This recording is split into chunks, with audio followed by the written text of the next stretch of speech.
السلام عليكم ورحمة الله تعالى وبركاته. أهلا خوتي، اش اخباركم؟ لاباس عليكم بخير وعلى خير. وفحال كل عام اليوم غادي نشارك معكم الصفوف اللي غادي نعمل. غير الفرق اللي كاين بين الصفوف ديال هذا العام والعام اللي فات هو الكيلو. يعني العام اللي فات خدمت بالكيلو ونص ديال الكاوكاو واللوز والزنجلان. هذا العام هذا غنخدم غير بالكيلو. المهم هانتوما هنايا في هذه القصعه هذه عندي الزنجلان قسمته على 4. واحد الكميه خليته هنايا صاين، كميه اخرى هنايا اللي طحنته خليته بودر، كميه واحده اخرى خليتها مهرمشه، والكميه الاخرى طحنتها حتى خرج الزيت ديالها. هذا فيما يخص السمسم كما معروف عند الدول الاخرى. السمسم حنا كنقولوا له الزنجلان. بالنسبه للكاوكاو ما كثرتش منه، درت غير كيلو لاروب ديال الكاوكاو. العام اللي فات كنت استخدمت كيلو، هذا العام درت كيلو لاروب، نقصت منه رابعه اللي هي غادي نصاوب بها البريوات. هكا فضلت ندير بهذه الطريقه هذه. المهم عندي هنايا زليفه اللي طحنت فيها الكاوكاو قسمته على 3، زليفه اللي رجعته فحال الاملو، والكميه واحده اخرى رجعتها مهرمش، وكميه اخرى بودر. المهم هذا هو الكاوكاو اللي عندي. بالنسبه للوز حتى هو رجعت كميه هكذا بحال املو، كميه اخرى مهرمش، والكميه الثالثه بودر. كذلك الكميه الرابعه هو راه قسمته على 4، الكميه الرابعه خليته بحال هكا باش نلوحو في الاخر في الصفوف حتى نخلط الصفوف ديالي ونرمي فيها هذوك الحبات اللي صاينين. هانتوما المهم راكم عارفين كيفاش كيتنقى الزنجلان، كيفاش كيتغسل اللوز، كيفاش كيتسلق وكيتفسخ. راكم عارفين كلشي هذوك المراحل، وديجا منزلها لكم في الفيديو ديال العام اللي فات. هاد الصفوف راه طبق الاصل على الصفوف ديال العام اللي فات. كاين الفرق غير في الكيلوغرامات. هادشي اللي كاين. في الغرامات شحال عندي هادشي اللي كاين اخوتي. المهم كي وريتكم هنايا الزنجلان، الكاوكاو، وهذا اللوز. بالنسبه للسكر كلاصي ما كنشريهش من الحانوت، كيقدر انهم كيخلطوه بالنشا وانا ما كيعجبنيش ديك الطريقه. هادشي علاش شريت باكيه ديال السكر ديال 2 كيلو. خديت منها زلافه اللي كتوزن هكا نص كيلو. المهم وزنت هكا نص كيلو وطحنته عندي في ديك الطحانه. هذا هو السكر. كناخذ انا هاد النوعيه هذه هكا ديال 2 كيلو وطحنته في هاد الطحانه هذه اللي كتعرفوا عندي انا ديال 350 غرام. صافي ما مخلط ما والو، كيكون سكر كلاصي 100%. بالنسبه للقرفه حتى هي باش ما تكونش مخلطه ببهارات اخرى ولا شي حاجه تكون قيساها، شريتها عواد وطحنتها حتى هي هنا في هاد الطحانه هذه نيت وغربلتهم. اي حاجه كنقولها لكم عندي هنا راها مطحونه ومغربله، وتكون مغربله بهذا الغربال هذا الرقيق اولا داك الغربال ديال الثوب.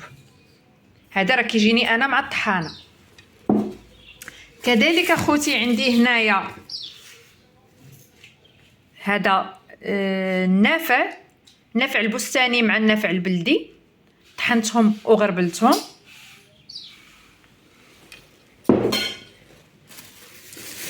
وهذه لا، هذا هو النافع، هذا النافع البلدي مع النافع البستاني مطحونين ومغربلين. والاخر اللي وريتكم دابا هو حبه حلاوه مطحونه وحتى هي مغربله. ما غاديش نحتاج كونتيتي بزاف، هادشي علاش ما طحنتهاش كامله، حيت شريت هكا منها كميه زعما وفيره شويه، ما بغيتش نطحنها كامله. هذاك النافع اللي هو منقي ديجا ومصهد كنحتاجو حتى في السميده، كنضيفو هكا للسميده، ولا كتحتاجوا بالنسبه للناس اللي عندهم مشكل ديال الامعاء كيحتاجها تديرها تتمضغها هكاك على حساب الناس اللي عندهم انتفاخ ولا الغازات. ايوا صافي هادشي اللي كاين. كذلك بالنسبه للمستيكه خديت منها 5 ديال الحبات اللي طحنتهم مع معلقه صغيره ديال السنيده ودخلتهم هنايا مع النوافع. عندي المستيكه هنا مخلطه. باقي عندي الكوزه حتى هي غادي عاد نحكها ونزيدها. وهنايا شيط واحد الزليفه، المهم سكر هكا، زليفه ديال الزنجلان، حتى الصفوف ديالي نعجنو ونقاد ونساليه، عاد نرمي هاد الزليفه ديال الزنجلان كيجي هكاك باين في الصفوف، كيجي رائع. هانتوما البنات هنايا درت النواشف كاملين مع بعضياتهم، اللوز الكاوكاو وكذلك الزنجلان، ودرت النوافع بجوج، النافع البلدي والنافع البستاني، وحبه حلاوه. بالنسبه للنافع البلدي والبستاني معكم طحنتهم مع بعضياتهم، راه غير معلقه صغيره ديال النافع البلدي لانه راه كيكون مر، خلطته مع النافع البستاني. درت هنايا 2 معالق كبار، عبرت بهاد المعلقه هادي 2 معالق كبار، اكبر معلقه كاينه. كذلك درت حبه حلاوه، درت منها حتى هي واحد 2 معالق ونص كبارين، ودرت القرفه 3 المعالق، ودرت الكوزه غير نص حبه صغيره. ها نتوما ما بغيتش نديرها كلها، ملي كيبغيها يديرها، نص حبه صغيره ديال الكوزه، و3 المعالق كبار ديال القرفه، 2 معالق كبار ديال النافع البلدي والبستاني مع بعضياتهم مطحونين، وكذلك حبه حلاوه 2 معالق كبار ونص. الا خصني من بعد ما نجمع الصفوف، الا خصني نزيد شي حاجه راه غادي نزيدها. دابا غادي نضيف كذلك حتى السكر، عاد نبدا نضيف هذاك الشيء اللي مطحون على شكل املو. هانتوما البنات بالنسبه للسكر، انا ما ماشي زعيمه في السكر بزاف الصراحه. السكر درت 7 المعالق، خديت انا بالمعلقه، معلقه كبيره درت 7 المعالق كبار، ولا خصني نزيد غنزيد من بعد. واحد القبيصه ديال الملح. اللي بغات دير السكر التمر ديرو، ولكن راه ما كيصبرش مده طويله باش تكون في بالكم. هاد الصفوف انا مجربه 3 سنين، في 4 سنين، في 5 سنين، في 6 سنين، ما لا نهايه ديال الاعوام، والله العظيم الا كيبقى معايا الصفوف لسنه كامله بدون ما يتغير الذوق ديالو.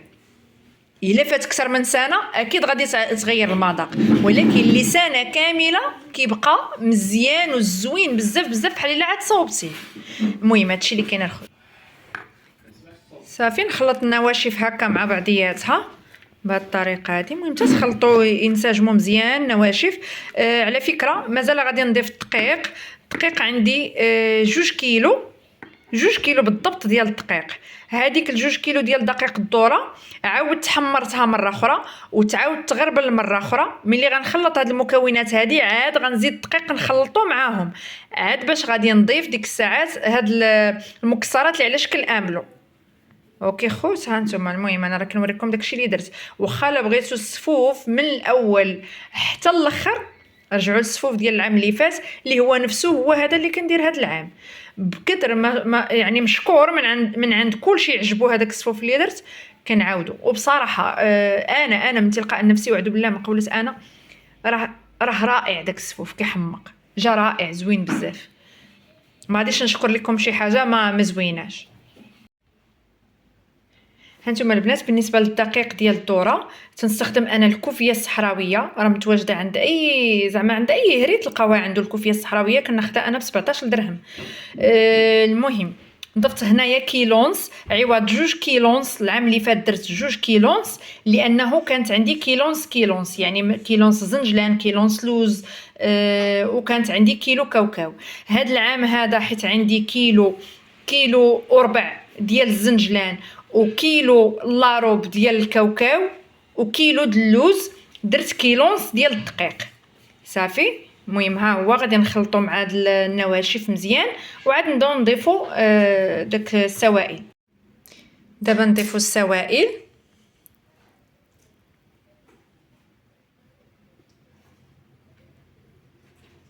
هذا الكاوكاو مازال غادي نزيد نمسح السلافه مزيان.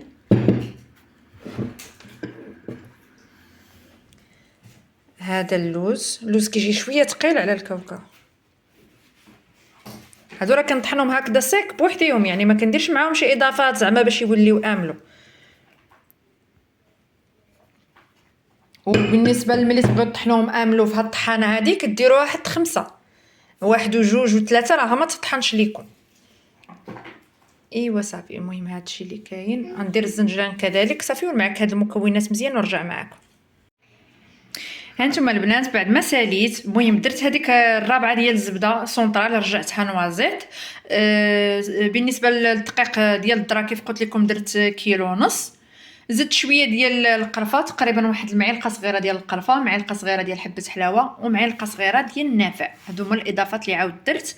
السكر ما عاودتش درت الاضافه نهائيا، درت 7 المعالق كبار ديال السكر جاو لاصقين عبار في المذاق هو هذاك. وما تنساوش رشيش هذا الملح كيف قلت لكم من قبل. وصافي هانتوما خليته غير هنا في البانيو حيت غاسله السطل، خصني حتى يصبح ناشف هكا معقم، وداكشي تيصبح ناشف هاد ندير فيه. درت غير في البانيو وزوقته هكا باللوز اللي كنت مخليه. المهم هانتوما شوفوا معايا.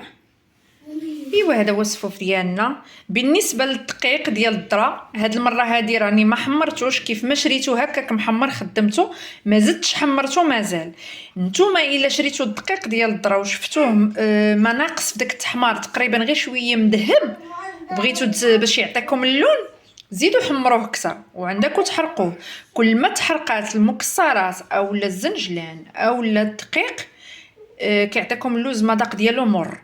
بالنسبه للكوزه، شوفوا معايا الكوزه درت غير نص حبه ديال الكوزه، حيت علاش العام اللي فات درت حبه كامله وجاتني شويه قاصحه باين داك المذاق ديال الكوزه. هاد المره درت غير نص حبه باش ما يجيش باين نهائيا. المهم هذا هو السفوف ديالي، ها نتوما كيف كتشوفوا. بلاتي انا غادي بحال نقطع لكم طريف هكا من هنايا باش تشوفوا. نقطعو من هاد لابارتي. دابا راه كل ما غطيتو هكا بالسلوفان وخليت هكا كيتزاد يعني ليله كامله بحال هكا، رائع كيجي بنين زوين بزاف. ها نتوما البنات، المهم انا قطعت لكم تشوفوا هكا. ها رائع مقوم وزوين، وكتحسوا بديك ديك التقرميشه ولا التهرميشه في وسط منه ديال الكاوكاو ديال اللوز حتى ديال الزنجلان. كتحسوا ما كتحسوش تتاكلوا في السفوف، يعني كنقول لكم بحال الرمله كيوحل فلها. لا ماشي كلشي مطحون، كاين المكسرات الوسط اللي مهرمشين كيجي رائع زوين الخوت. والله غير جربوه على حسابي بهذه الطريقه هذه ديال الكيلونس ديال الدقيق، راه مزيان. ايوا كان هذا هو الصفوف ديالنا. تقريبا هنايا كتعطيني واحد 5 كيلو ديال الصفوف. ايوا وصافي هادشي اللي كاين بالصحه والراحه. ولا درت شي معسله ولا شي مملحات غنشاركهم معكم. وتهلاو لي في راسكم، دمتم بخير والى اللقاء.